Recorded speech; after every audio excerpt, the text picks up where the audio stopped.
I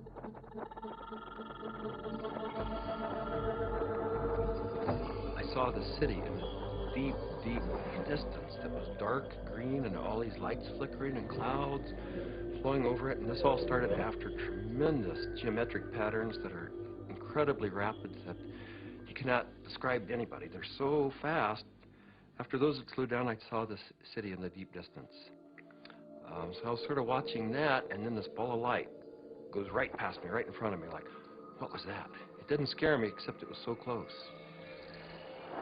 After that, I started looking around. It's like you're in this place, and you're going, why am I in this place? And then I noticed that there's this woman off to my right with a real long nose. She had green skin. She was turning this dial, and I realized she was turning the volume of lights up and down on the city in the distance. And as soon as I looked at her, she noticed I was watching her. And she said, so what else do you want? I said, what else do you have?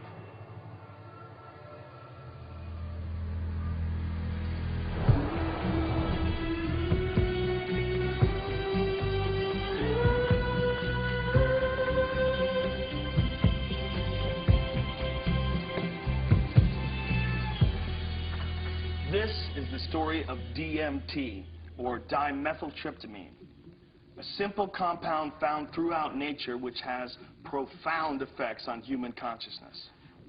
One of the things, besides what it does, one of the things about DMT that always fascinated me was the fact that it's such a simple molecule.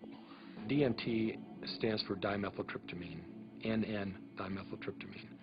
If you actually look at the ring structure of DMT itself, you only have really 4 positions that you can attach things to.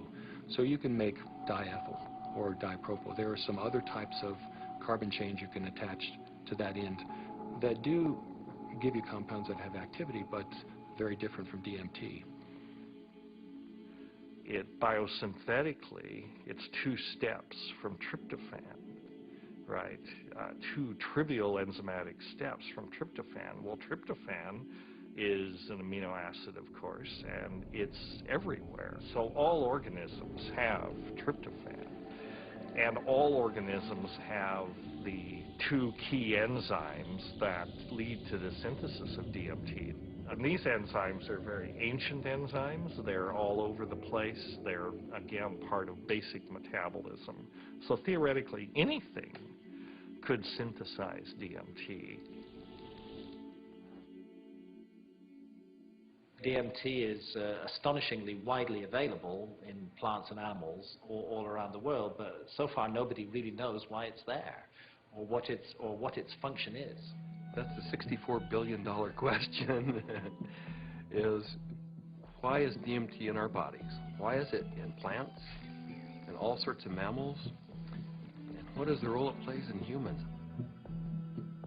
The conventional wisdom 30, 40 years ago was that these things had no real function. They were just sort of physiological noise, but that's a very naive understanding. And what we now understand is that these secondary compounds are, in a sense, the language of plants. These are messenger molecules. This is what plants use to mediate their relationships with other organisms in the environment. Why is it that human beings' central nervous system are wired to receive this experience? Must be that, you know, there's important information to be learned. So I don't think it's universally present in nature by accident. It has a real function. We have co-evolved with these plants. There's a purpose and a meaning to it.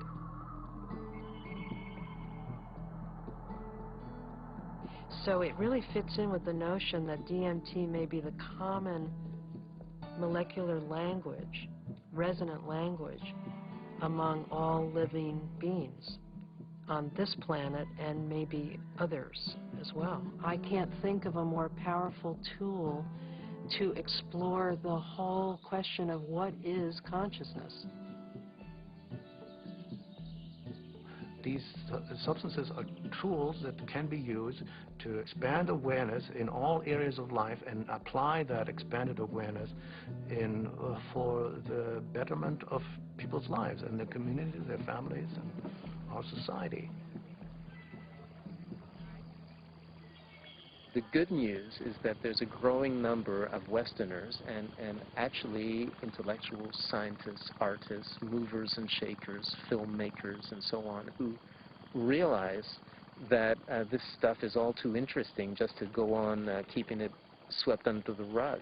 And meanwhile, the Inquisition was a long time ago. The birth of rationalism was a long time ago. At this point, there's no good reason, apart from bad habit, to keep up these barriers. With the help of two concepts that are traditionally opposed, science and spirituality, we humbly reintroduce psychedelics back into the cultural dialogue. DMT, the spirit molecule, you know, it's a conundrum, it's a paradox.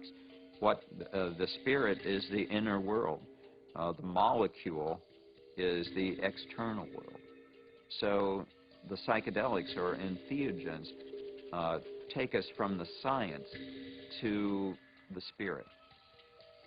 I was drawn to the pineal gland, which is a very small organ in the center of the brain, which has always been an object of interest and even veneration for a lot of esoteric physiological disciplines. I thought, you know, it wasn't totally crazy to presume a pineal site of origin of DMT, which, you know, fit in nicely with my theory that the pineal was somehow involved in naturally occurring mystical states. This hypothesis proposes that the pineal gland at certain times, when it's under a specific stress or stimulation, it releases a significant amount of this hormone, DMT, and it's that hormone that facilitates the entering and exiting of the soul in the body. This is what the Jewish sage mystics have been describing in a coded language for literally thousands of years. Through meditation, through fasting, chanting, any number of techniques, there might be a burst of endogenous DMT that was correlated with mystical and near-death experiences. And I had this theory that there is a big similarity between psychedelics and experiences that were possible with a lot of meditation. And that was one of the original findings that led me to start looking for a spirit molecule, for a compound in the brain that elicited mystical experience.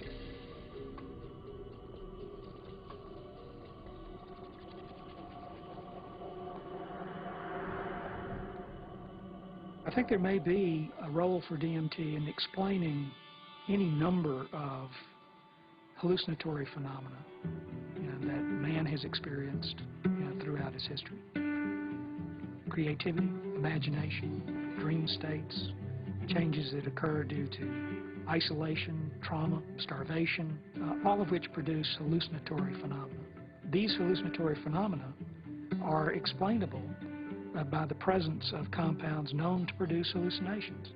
And the only compounds that we know of that are capable of doing this are the class of compounds known as hallucinogens.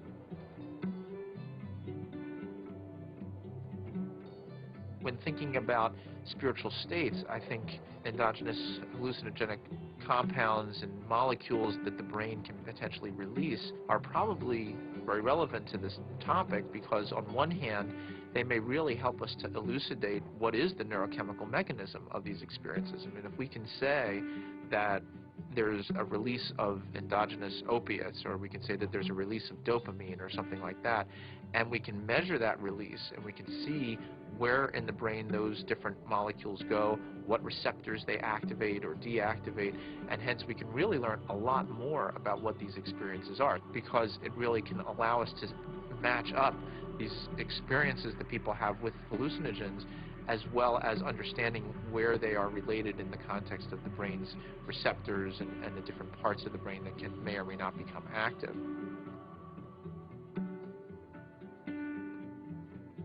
One of the other interesting things about the pharmacology of DMT is that it's actively transported into the brain. And so you have to wonder about the role of DMT in just everyday normal perceptual, activity. Too much DMT and things become very psychedelic, or, not enough, DMT in the brain can make things dull and flat and gray. There's something that, for me, makes sense about DMT. You called it the spirit molecule. It might almost be called, the reality molecule. Philosophically, it makes sense that something that would be so fundamental to the way we perceive reality would be imbued out there in reality.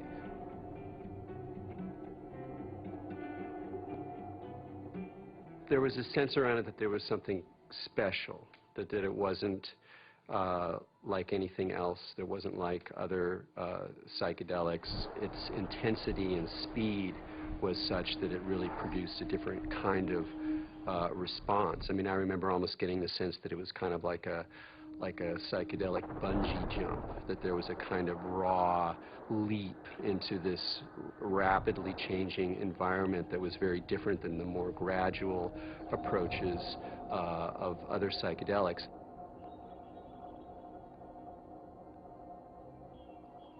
Smoke DMT is sort of like the drive-by shooting of psychedelics. You're in one place, bang, you're in another place, and then bang, you're back down. So it doesn't leave a whole lot of room for that narrative of who am I, what am I doing here, why am I in this space, what am I learning. It's almost like there was too much information to process in that few minute span to integrate once you drop back down. Dimethyltryptamine, when it's administered, has a very rapid onset and a very short duration of action. This is because it's very rapidly broken down by the body so that it can be cleared. DMT is rapidly degraded by an enzyme in the liver called monoamine oxidase, or MAO. That's the reason it's not active when you take it by mouth. Whereas psilocybin, when you take it by mouth, it's not broken down by monoamine oxidase very quickly at all. So it gets through the liver and passes on into the bloodstream and into the brain.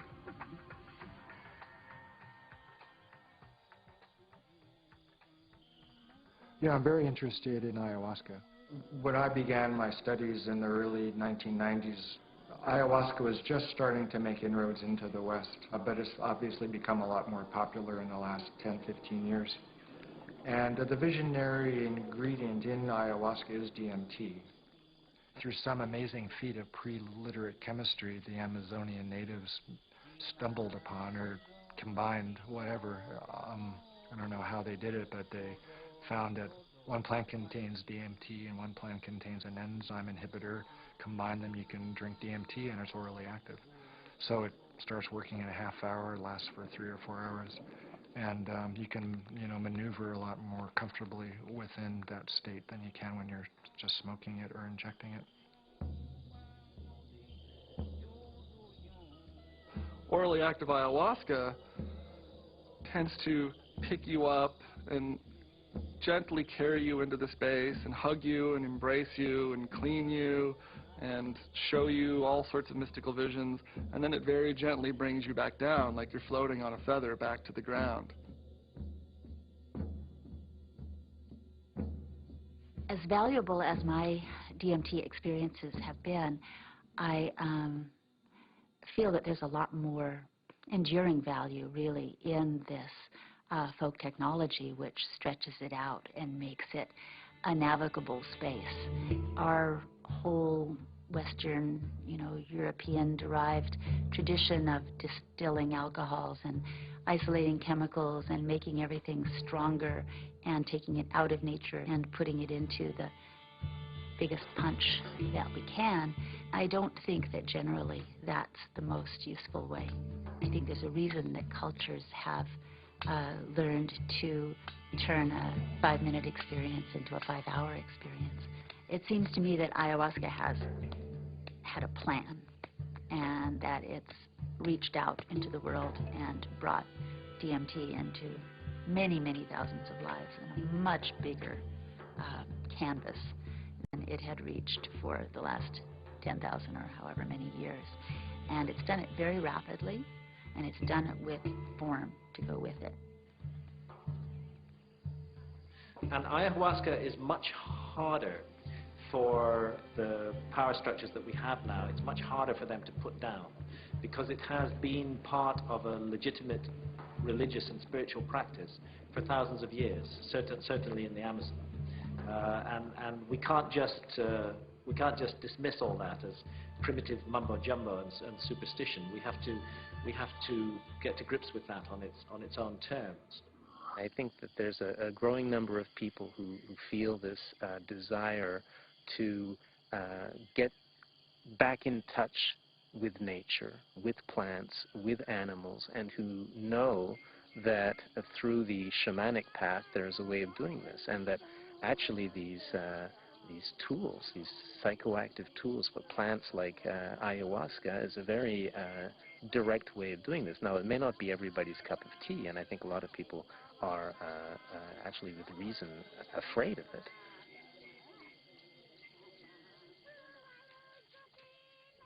I think like a lot of people in my generation, I first heard about DMT through Terence McKenna. It was a very funny way to become aware of such a powerful and interesting and anthropologically rich topic as a compound like DMT, because it really became more, it was almost more of a concept than something that people were necessarily taking. The DMT flash makes it clear that disembodied consciousness is a possibility. I think that the whole tension of history and the tension of life seems to be about the shedding of the body. Terence was he was a good promoter.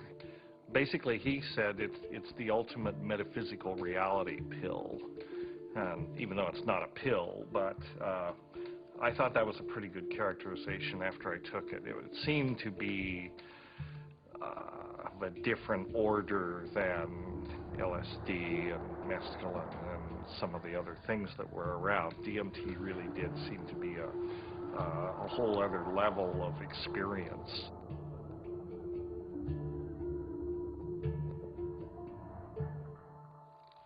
I ask that you suspend any opinions, either negative or positive, about these compounds. Whatever you believe their value to be, they continue to have profound effects wherever we find their use, whether it's contemporary Western culture or in the Amazon rainforest. It was in the 50s that the ayahuasca churches started going public. You know, that there was a kind of a transition from the indigenous Indians in South America to the mestizo people in the cities, and then these churches, you know, the Santo Daime Church and then the UDV Church a little later, started doing ceremonies that would made the ayahuasca accessible not just to Indians but to urban people in the big cities in Brazil, who are as far from the shamans as we are. In the early 1990s, the UDV established a branch of their church in the United States. In the late 90s, the U.S. Customs Department, along with the DEA, intercepted a shipment of ayahuasca.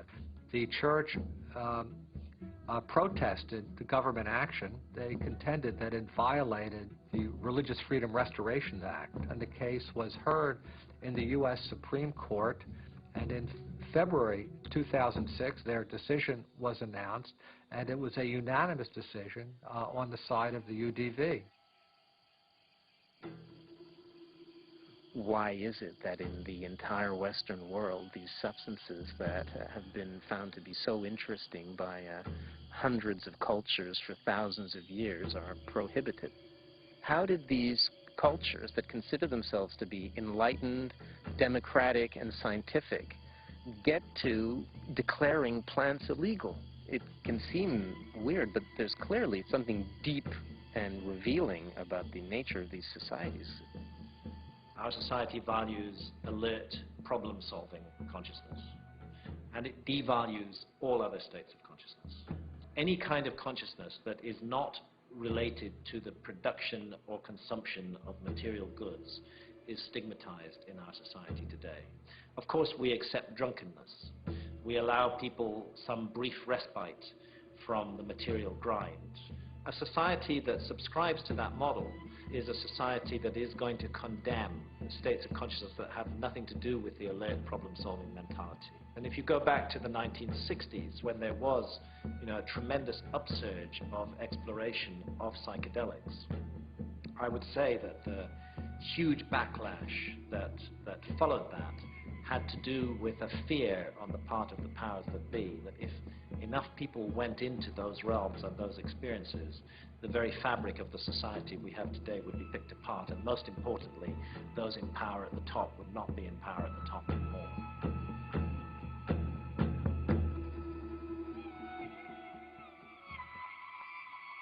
There was an optimism that was ungrounded, that Vietnam was happening, that all this real stuff was going on, and that the psychedelic movement wasn't really addressing that in a real way, and that Timothy and that bunch sold us a false bill of goods that didn't really work. We are now, whether we like it or not, in the psychochemical age. In the future, it's not going to be what book you read. It's going to be what chemicals do you use to open or close your consciousness. Chemicals can help us learn faster. Chemicals can help us expand or contract our consciousness. The atmosphere in the 1960s was, we are doing research here. We are dedicating our lives to trying just about everything on the planet. So we would try it. Then we would talk about it, then we would evaluate it. We regarded ourselves more or less as spiritual pioneers. I mean, the way I look at the 60s, you can see it as a kind of failed attempt at a mass cultural voyage of initiation. So people would try to go out into these other realities, but they didn't have a basis for it. There weren't wisdom traditions and elders, there weren't like connections with shamanic lineages, so people would go out and they would kind of like smash apart. Timothy Leary really so discredited a scientific approach to studying this, because he started off doing interesting research and then got into advocating use in a way that was incredibly threatening.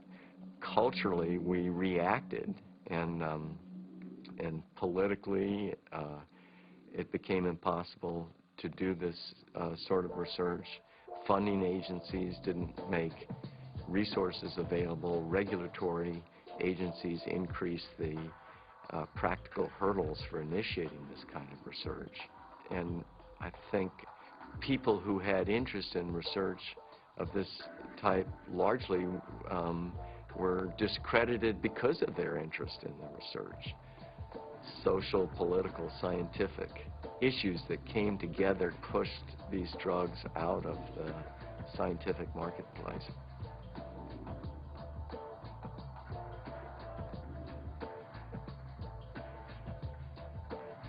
The public opinion in many cases had become that psychedelic research was dangerous.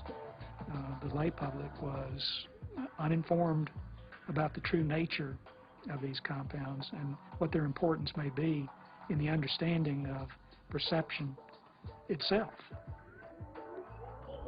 One of the tragedies to me is that the clinical research on these substances pretty much stopped around 1970. And for me, it's especially tragic because I really believe that these substances played a major role in the development of our philosophy and thinking throughout the world. What a lot of people don't realize is that psychiatry, up until the 50s, the field in general had no concept that neurochemistry played any role in emotion or behavior, which today seems really bizarre. And the discovery of LSD and its potent effects on the human psyche occurred almost contemporaneously with the discovery of serotonin as a molecule in the brain. And it was really when people looked at the structure of serotonin and compared it with LSD that they really began to think, maybe neurochemistry plays a role in brain chemistry and behavioral states. If LSD had not been discovered, I doubt we would have had any of the drugs we have, at least not as quickly as we do for treating depression and so forth. Once these drugs became abused and scandalized, psychiatry had to really work hard, to distance themselves from any valid scientific scientifically meritorious relationship with psychedelics. Being a psychiatrist and saying you want to learn or study about psychedelics is, it's not that well received. And I made one mention one time and was discouraged from really bringing it up again for actually a number of years. For cultural reasons, the whole class of compounds got pulled off the clinical bench, and no research has gone on for 40 years. So scientifically, I can't imagine a more exciting area to be pursuing. How does one go about studying these plants and compounds? Plants and compounds which produce unimaginable experiences and appear to shed light on some of humanity's greatest mysteries. In order to answer that question, Dr. Strassman conducted the first human psychedelic research in a generation. One of the things that I had established early on was being able to discriminate between studies in the scientific realm and recreational use. But in the early 1980s, I reviewed all of that literature and could pretty well establish on that if people were really carefully screened and supervised and then followed up, that the incidence of adverse reactions to LSD and related psychedelic drugs was extremely low. The drug or the compound or the chemical that seemed like the best candidate to sort of reopen the U.S. Front on psychedelic research would be DMT. It was really, it was exciting for me because I thought this is the first study in a generation. And not only that, despite the fact that DMT had been used safely in earlier studies and it was this natural component of the brain, DMT is one of the most profound and potent psychedelics known. So it wasn't just an initiation of clinical research, it was a reinitiation of clinical research with an extremely potent drug. I was of the strong opinion that you could do these studies, and Rick agreed. So we had a number of discussions, and at some point the discussion came up, Dave, what if I do all this paperwork and spend all this time and get to the end of things and I'm ready to go and I can't get the DMT? And that was a real possibility because DMT, clinical grade DMT, wasn't a chemical you could just buy off the shelf somewhere. And I told Rick, if you get to that point and no one will make it, then I'll do it. And ultimately Rick got to that point and I made it. The design of the study was fairly straightforward. Give people DMT and measure as many variables as possible. I had to sort of anticipate a lot of objections that would come my way from the regulatory agencies that oversee this kind of research. So at that point began a 2-year process of dealing with not that many regulatory agencies, but fairly monolithic ones. One sort of a sidelight of the protocol was the involvement of a psychiatrist from UCLA named Daniel Friedman. He was kind of one of the grand old men of American psychiatry, and actually he was one of the people who in the 50s and 60s got their start with psychedelic research. And the main thing that Danny Friedman told us was, don't even get close to psychotherapy. Forget about treating mental illness or alcoholism or anything. Forget that. That's where all the hysteria is. That's where all the fears get up. You're a scientist, Rick. Approach it as a scientist. Do basic, simple measurements. Look at heart rate, cardiovascular parameters. You won't get in trouble doing that. You can get it funded, and it's solid science. Rick did what he said, but then he still was able to get these, accounts of what happened. And that wasn't in the plan. That wasn't really what was proposed in the studies that were funded, and that wasn't what Danny talked about. But those were the spin-off that really made it interesting. Rick Strassman was advertising in some magazine somewhere about wanting volunteers for a particular study in a psychotropic, and I didn't really know I didn't know DMT from STP at that time. And I remember reading that and I'm thinking, oh my God, this is bad. I better get involved in this and make sure that somebody doesn't get hurt, and that at least there'd be some sensitivity towards what this stuff is really about.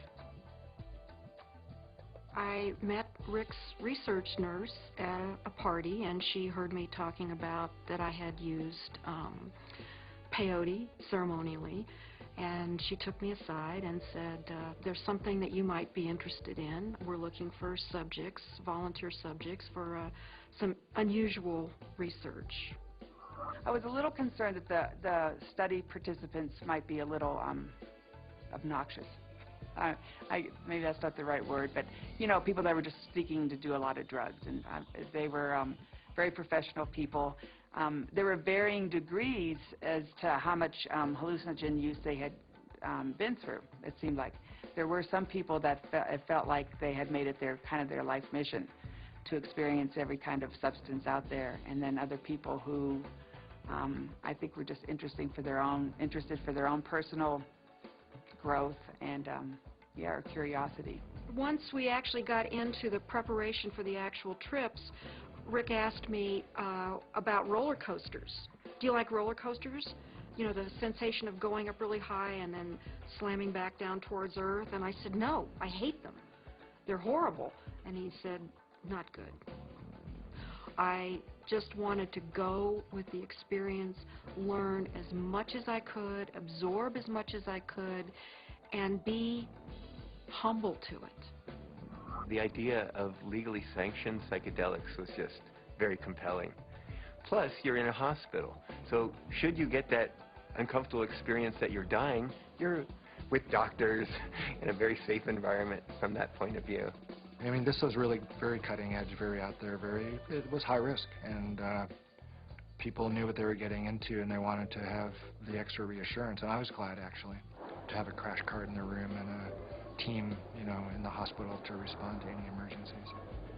You're in this hospital room, and there's all the sounds and the smells and just the prior experiences of being in the hospital. You know, all these negative things come back. So there was the whole environment to be overcome, because little did I know that it didn't matter where I was. I wasn't going to be in my body. I was going to be out in the universe, and it didn't matter where you launched from. It could be a hospital room, it could be the jungle in the Amazon. It didn't matter where you were, because you weren't going to stay there. Set and setting is so important. It's even more important than the substance. More important than the substance. Set and setting is everything. Now, what is the set and setting when you are blindfolded? The set and setting is not what you're seeing. You're not seeing anything. The set and setting is your internal self. The things that you have learned, the capacities that you have achieved, the conditions of your own psyche and psychology, these are your set and setting. It's the medicine combined with or interacting with the set and setting that creates an effect of safety, of trust, of comfort, and of resourcefulness that makes it possible for you to take some big leaps and receive some big gifts. And if that's not there, you just get terrified. So I didn't really have physical fears so much that they would die or have a stroke. I did have some fears about people's mental health, you know, especially with some of the higher doses. We gave one gentleman who had a lot of experience with the drug one dose, and he didn't think it took him far enough. So then we gave him a higher dose, and he was gone. He was really gone. It reminded me of something from The Exorcist. I mean, he just boom, sat bolt up in the bed, and his eyes opened up, and they were completely dilated and black. And I almost thought he was going to turn his head completely around. And I remember looking at Rick, and Rick looked at me, and I thought, oh my God, he's gone. I hope he comes back. And he did. The countdown was like, you know, counting down for preparing for your death, like waiting to surrender. And you'd feel the coldness, and the coldness just going through your veins, and it's really indescribable. It's hard to, you know, it's like ice going through your veins. And the next thing that would happen, besides my racing heart, is this burning sensation would happen on the back of my neck. I mean, this was reliable. This is like clockwork. This happened every time that you shot me up with DMT. And then there'd be a hum, and the hum would get louder and louder, and to the point where it broke apart everything that I was or knew. It was just this It just got louder and louder until you just had to surrender to the sound. And then you were there. I would get a warm, full feeling, a golden feeling in my chest before it went to my head. I'd feel this warm rod about 1.5 inches in diameter start growing up inside my central channel. It would come up and sort of slow, warm up my chest, go up through my head, and slow down and put tremendous pressure in my sinuses behind my eyes, and slow down. Start to grow and distend the skin behind my forehead about 1 inch, behind my hairline. And when it had, I was afraid it was going to pop my skin a few times because it was a very physical feeling. About 1.5 inches, 2 inches above my skull, when it popped through there, then the psychedelic trip would start. I thought I died. I saw the white clouds, you know, the Renaissance white fluffy clouds with the gods and the angels and all that stuff is what I saw. I thought I was dying and going out, but I did take a quick look at Cindy and a quick look at Rick because I had my eyes open, and they were both there watching, looking very calm. I go, oh, that's really good news. My body looks fine.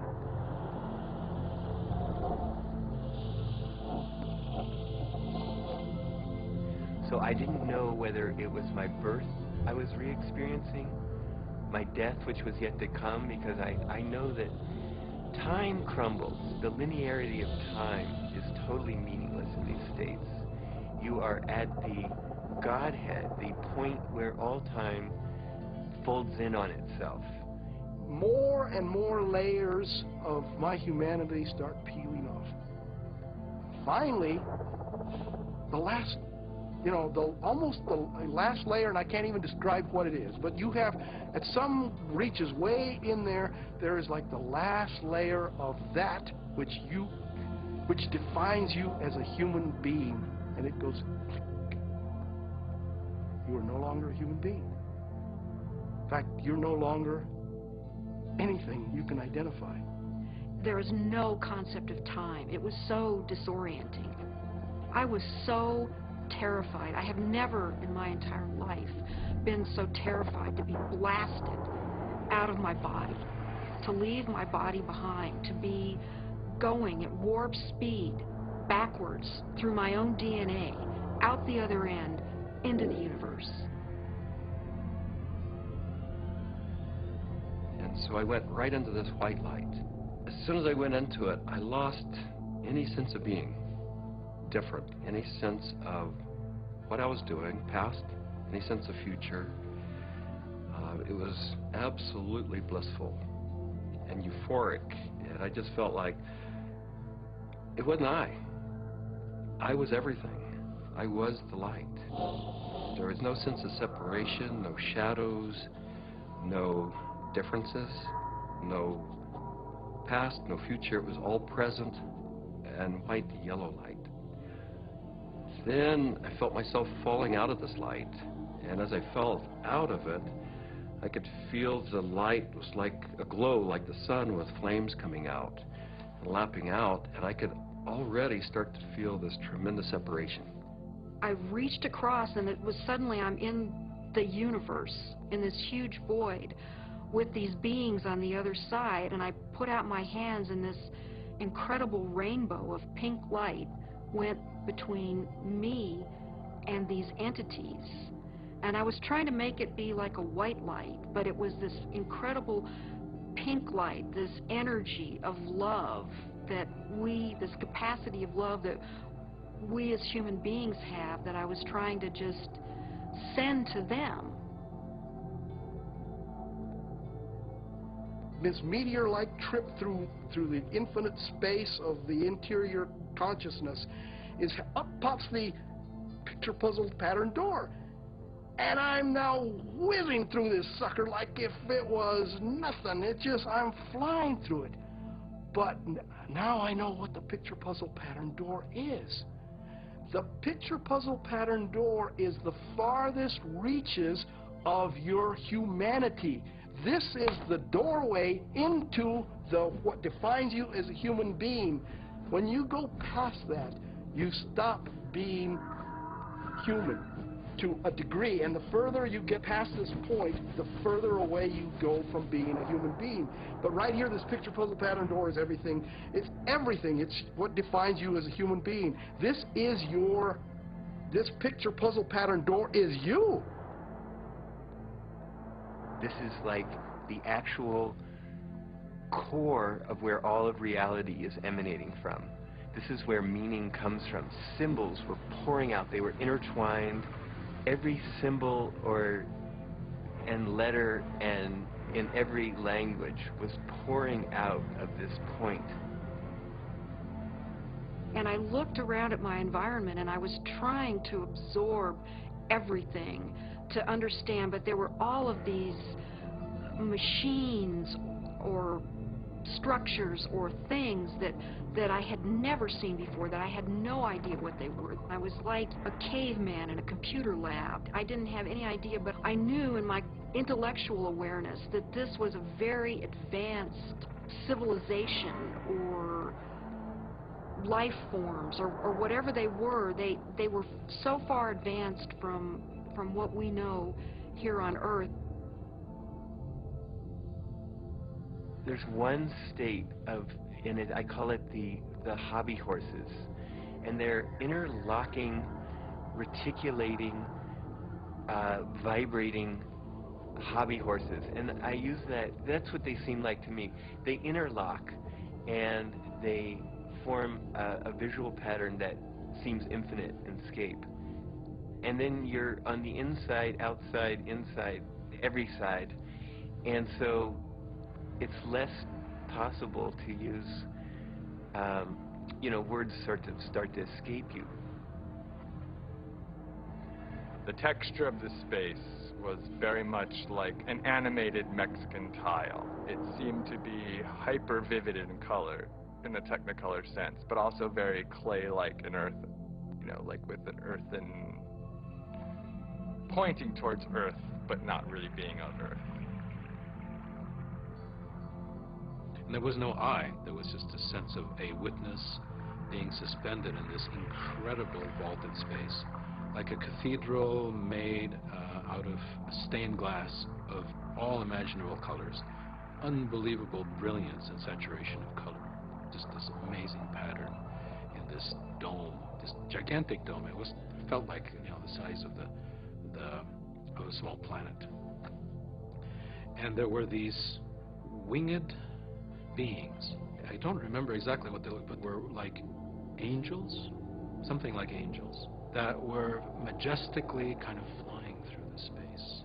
But there was something about the quality of how they were flying that was unique. I'd never seen anything like it. It was like, I don't know, the sense of another realm that was there. My sense was and it was not like a thought, but it was like this implicit kind of grokking recognition. It was all very, very impersonal until I got to the space where I realized that I was in the area where souls await rebirth. And I was there, and I had been there so many times before. I recognized it, and this incredible transcendent peace came over me. I have never in my life ever felt such peace. Everything was stripped away. Every hope, every fear, every attachment to the material world was completely stripped out of me. I was free to just be the essence of a soul. After the medicine wore off, there is that familiar sensation of kind of coming back into the body. And I do remember that. That was part of almost all of those experiences of kind of coalescing back into sensory awareness and a sense of having a body and of that becoming a little more substantial. And then say, oh yeah, here I am. And I live in a body and I'm okay. So Laura removes the eye shades. And I ask, not really with my eyes open quite yet, I ask, how long was I gone? Because I needed to know. And Rick chimes in like 15 minutes.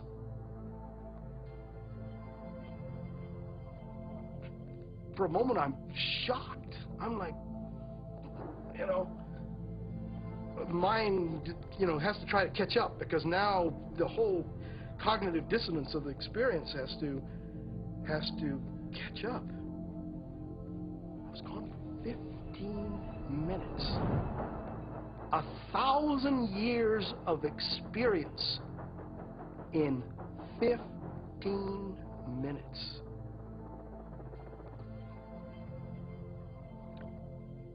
Well, to say the least, it was profound.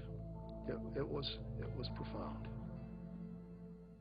I mean, it's amazing. I mean, it's amazing what a human being can experience in a hospital bed. I mean, they can experience almost the whole universe. You know, life, death, everything in between. This is not some recreational thing, and I don't believe anybody should enter this lightly. It is life transformative. It will perhaps shake you enough to realize, you know, that you need to be awake to the fact that you don't know, and that is the beginning of starting to know. What we see here is such a tiny part of what is real. I get really frustrated because, of course, there's no way to prove that where I went was deep space, that I encountered, you know, other entities, other life forms that exist in this universe. At some point, maybe our civilization will become advanced enough and we will throw off these anchors of impossible thought, that these things are impossible, that it's not, you know, that everything that exists where we can see it. I wrapped up the studies in '95 and really just had to take a break for a couple of years. I was aware of a growing sense of discomfort with what I was doing because I just couldn't explain it. And it seemed to me if I couldn't model and explain what was going on that I was doing and just, you know, bringing people to the edge of these kinds of experiences, it seemed like I ought to. That it was a little irresponsible to be sort of pushing people off the cliff like that without really knowing exactly what it was and accepting and understanding and feeling comfortable with that model. And, you know, I think what began dawning on me after a while once I stopped the study was that I was really dealing with a spiritual phenomenon.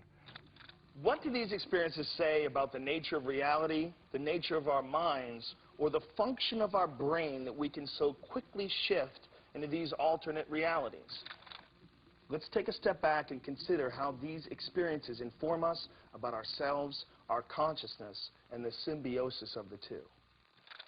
It started seeming to me that what was happening with DMT, particularly with respect to some of these reports of entering parallel or alternate or freestanding parallel sorts of realms of existences, that indeed was what their consciousness was doing. The chemistry of their brain, which is the organ of consciousness, was being changed by DMT in such a way that they could then receive information that we weren't able to receive normally. Yes, there's the experiences from DMT and Ayahuasca, and they have their function.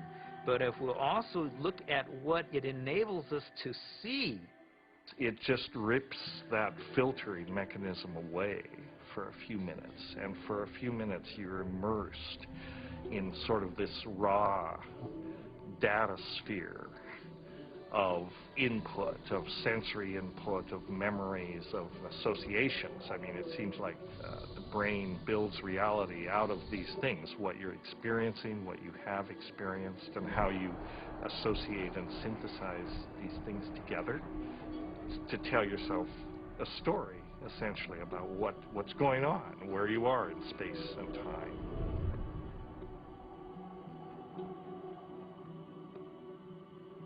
It's the brain that helps us to process all this information and to create for us a rendition of what our world is all about. But we're trapped within that brain.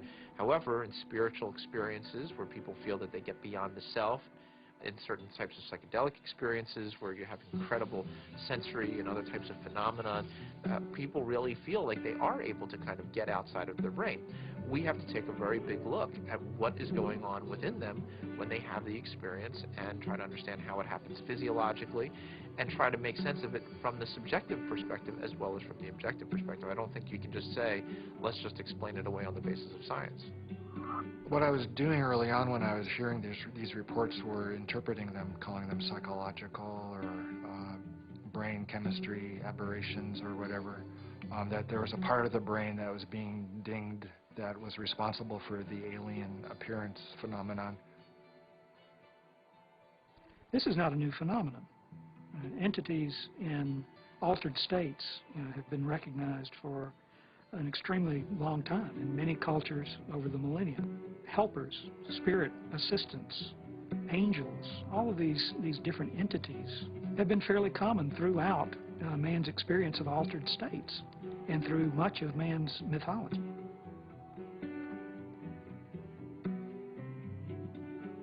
I don't think it's out of the realm of possibility that people are in some way interacting with some sort of an intelligence or sentient being or something that exists at some level that's not in this three-dimensional physical plane. I'm looking at it from a sense of, okay, is the drug healing you? Is it helping you? Or is it giving you the tools? What are you bringing back?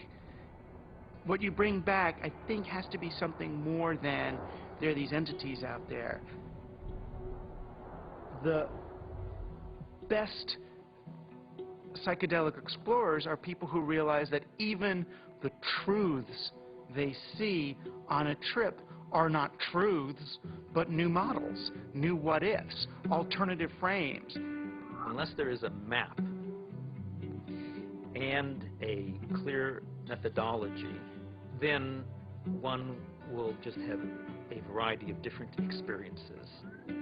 All these various experiences that have been reported from NDEs, near-death experiences, alien abductions, alien encounters, sexual ecstasy, I believe all of these experiences, in fact, are fractals.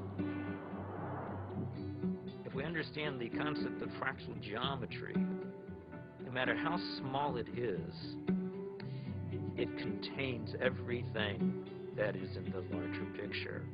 And thus, that validates profoundly all these various experiences. To count the phenomenon as hallucinatory or imaginary, I think it's maybe more useful to look at a mechanism of action. You know, if it is real, then perhaps how does it work? Look, there's extraordinarily regular phenomena that come up with these things that are clearly linked in many ways to these larger human issues around mysticism or religious experience or encounters with other entities. And here we have it. And if you can't go in there and really go in there and account for this material inside your neuroscientific framework, you're leaving a huge gap.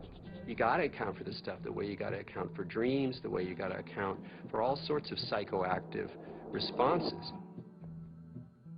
Using DMT as an explanatory model, as kind of the mediator between our consciousness and the consciousness of a non-corporeal sort of reality, you know, it's handy. With DMT, there are no words. I would try to wrap mathematical vocabulary around the experience afterwards. I specialized in the metaphor of vibration and how vibrations in fluids created form in fluid, and that would be the key to the relationship between the spiritual realm and the ordinary realm. This was the window that was opened by DMT. Using psychedelic drugs or other types of pharmacological substances can help to induce a state where people feel that they touch a deeper sense of reality, where they understand reality on a more fundamental level, and they gain a great deal of insight and knowledge into the ways in which the world works and how they are, as a human being, supposed to relate to that world. DMT is somehow, it seems to me in my experience, more of a breakthrough than LSD, mushrooms, peyote, and so on. It's instructive. It's more supportive of future evolution and the creation of the future. And it is in itself more of a mystery. How could this little stuff produce something that has intelligence, that is actually a doorway to another reality? So what is the nature of reality, and what is the nature of how we as human beings experience it? Can we understand it better? Are we capable of understanding reality on some very fundamental levels? And what do we need to do in order to prepare for that? You know, there are parallel universes, it seems, at least that's a theory in modern physics. There is dark matter, which is a huge amount of the matter of the universe, maybe 95% or more. As radical an idea, it's just a logical extension in some ways of, instead of using a machine to see more than we normally can see, we're using the brain. There are fields which are undiscovered so far, which have nothing to do with anything that is discovered so far. The gravitational field, was unknown before the year 1604. The electromagnetic fields, unknown before the year 1830 or something. All of these, what we call the fundamental fields of mathematical physics, are new discoveries. Dark energy is also even newer discovery, and beyond that are maybe more discoveries yet coming beyond our cosmos itself, in higher dimensions, as they say. I still don't have very much use for the concept of God, but I do believe that there are higher levels, transcendent levels of reality, and I'm actually now starting to really believe that the brain is not the source of consciousness, is not really who we are, but it's more like a radio tuner for something way bigger.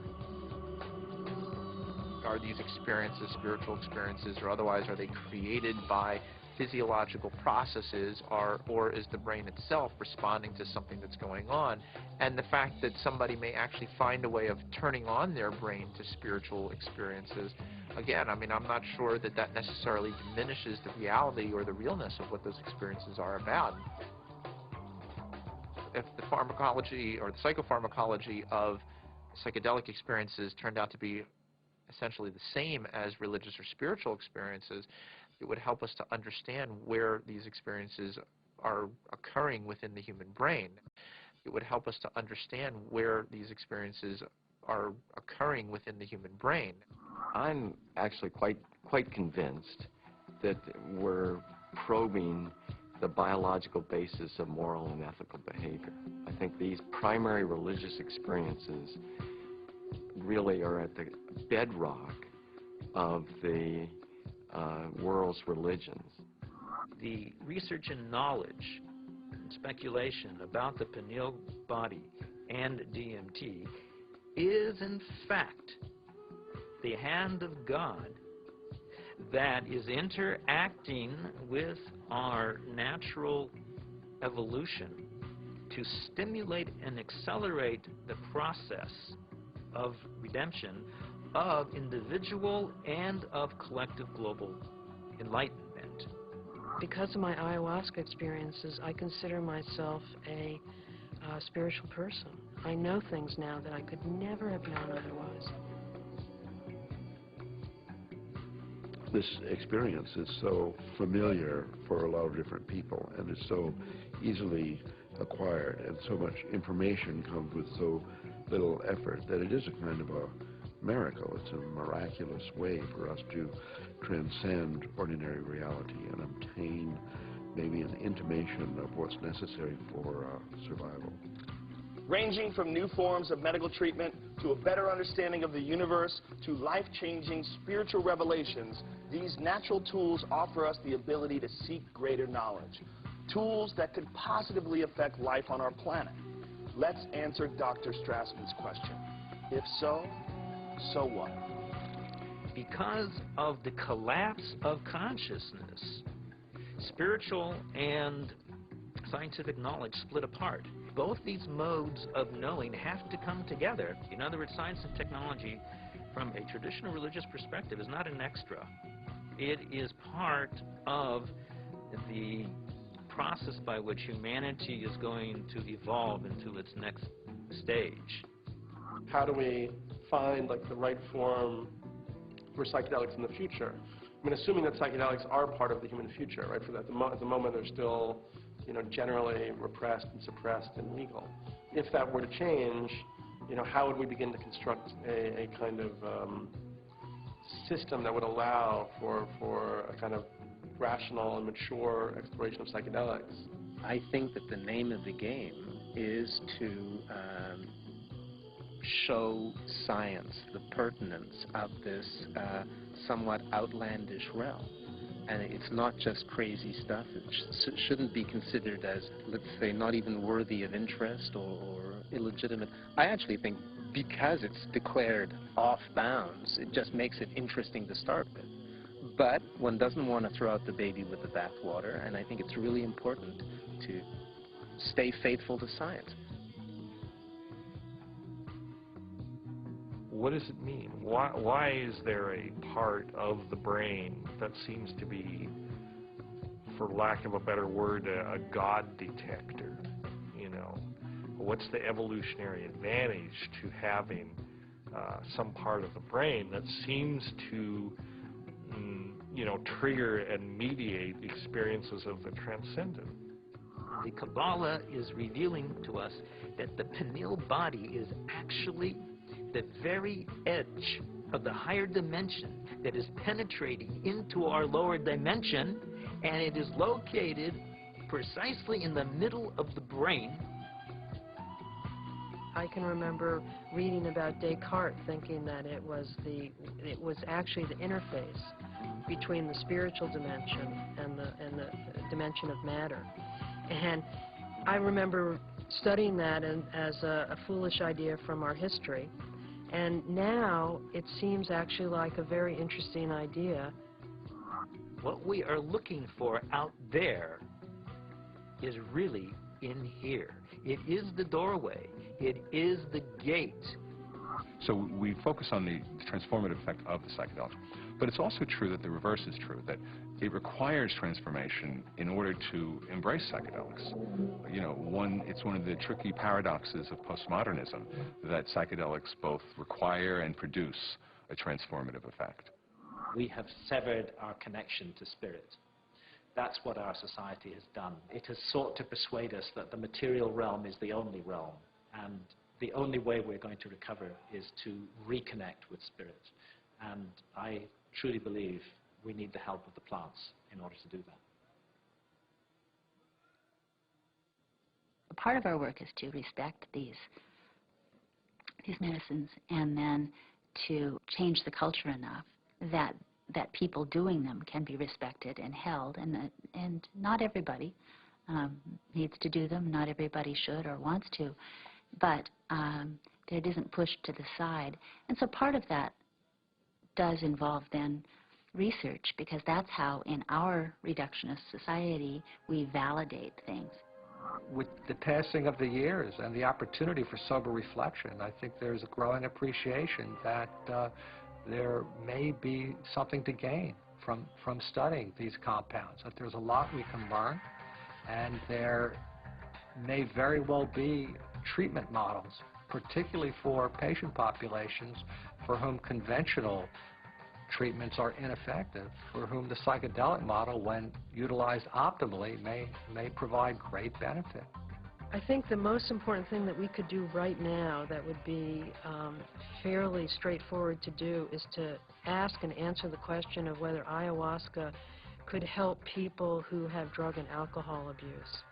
And given that we know that DMT and similar alkaloids have a very strong effect on the same receptor sites that are involved in depression, and the notion that most people, in my experience, who use drugs and alcohol are self-medicating a deep depression or an anxiety.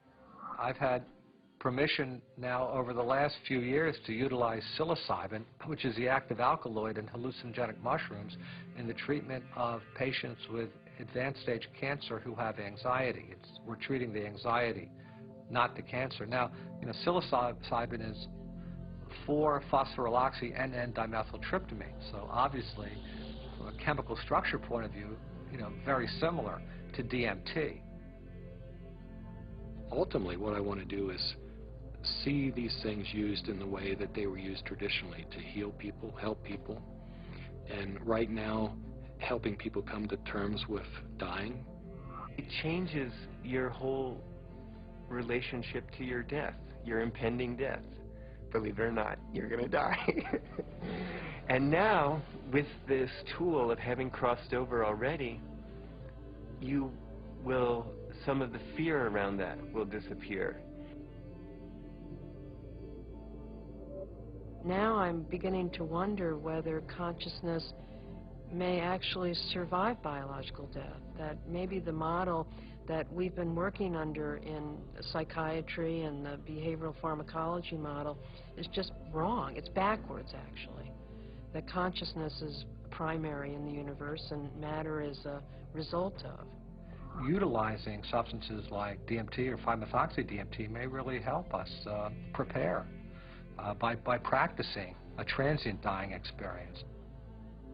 Thus far, we're observing very positive effects in regards to the nature of experience during the session and then subsequent effects on mood regulation and anxiety control, pain perception, and overall quality of life for cancer patients. By and large, our subjects do quite well in the time they have remaining.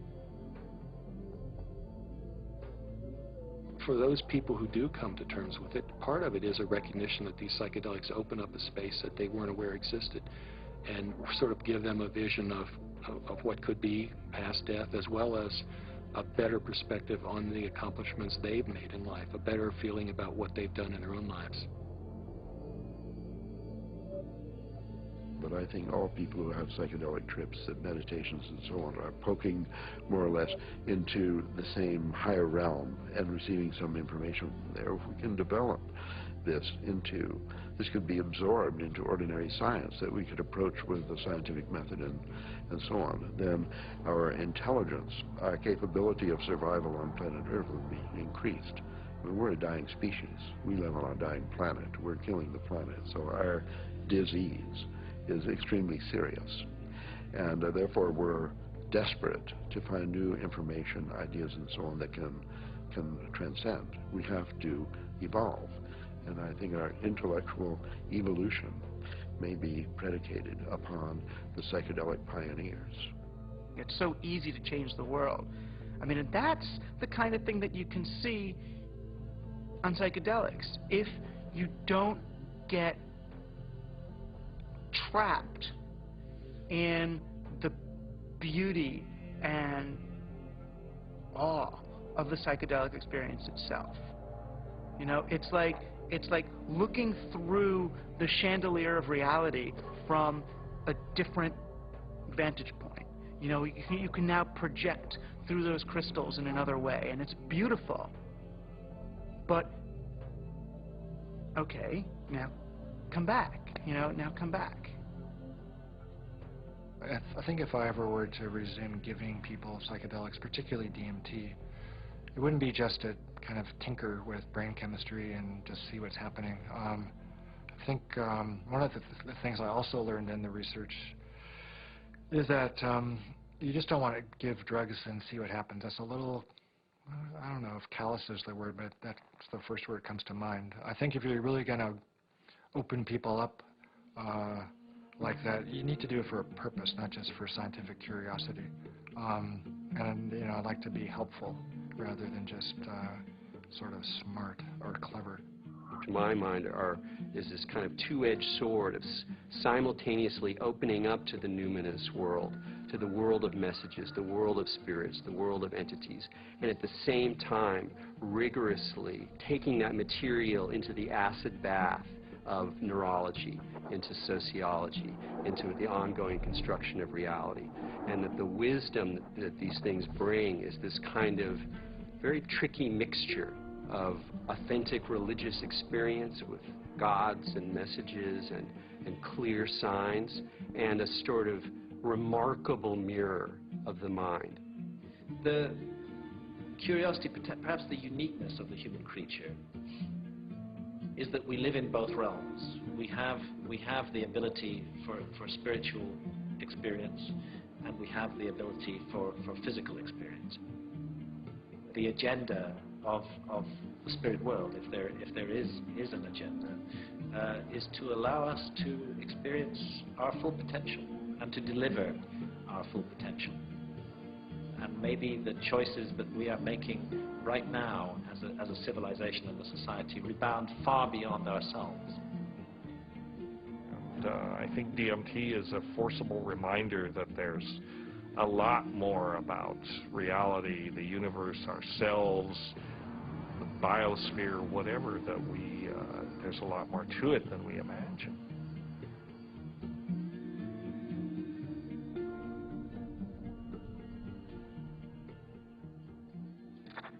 It seems our reality is not the only reality. Occasionally the cracks reveal themselves and may even want to be discovered. As humans, we are creatures that thirst for knowledge. We spend time, money, and infinite energy searching for it, in schools, in churches, in business, and in technology. Knowledge is power, and thus our greatest quest. Dimethyltryptamine, a molecule with a complex name and the simplest ability to unlock the door to another dimension, and perhaps, just perhaps, our future evolution.